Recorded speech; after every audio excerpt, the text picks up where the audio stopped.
Kaway-kaway! Hi guys, story time. Since madami na tayo nakikita mga estudyante dito sa school na nagpa-prepare for their pictorial para sa graduation nila, naisip ko lang yung story nung first year pa ako dito sa institution na ito. I will never forget that story. One day, tumambay ako sa dean's office. Andun lang ako, nakaupo. Everyone is so busy. Nagpa-prepare sila for the graduation tomorrow. Ang dami pa nilang hinahabol. So here comes one student, pumasok siya sa loob ng dean's office na naiiyak. Hindi ko alam kung bakit. Tinanong ko siya. Sabi ko, bakit ka naiiyak? Alam mo ang sabi niya, Sir, hindi na ho kasi ako makakapag-graduate bukas. Tinanong ko kung bakit na naman. Sabi niya kasi, Sir, yung bell namin. Time na. Tinanong ko siya na naman kung bakit. Sabi niya, Sir, kasi kulang yung pera ko na ibabayad doon sa bayarin namin para sa graduation.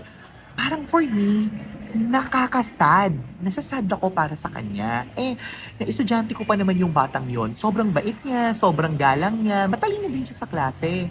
So, tinanong ko siya kung ano bang gagawin. So, parang nagtanong-tanong rin ako sa mga teachers kung ano bang dapat na gawin para sa batang ito. Or ayoko talagang pumayag na hindi siya makakagraduate bukas. Sayang naman, di ba? Moment niya na yun.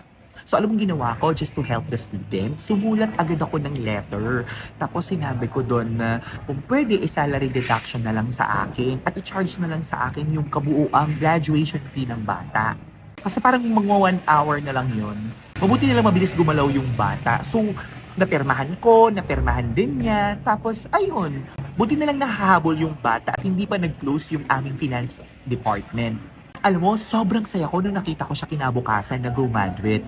Nag-wear siya ng toga niya at lumapit siya sa akin at nagpasalamat. So isa yon sa mga hindi ko makakalimutan kapag ka-graduation day. Ang tanong kung nabayaran ba ako ng estudyante. Alam mo, umabot pa ng 4 years bago niya ako nabayaran. Okay lang, at least nabayaran niya ako, di ba? Wala nang tubo. Tutubuan mo pa ba yun? Wala lang, gusto ko lang i-share.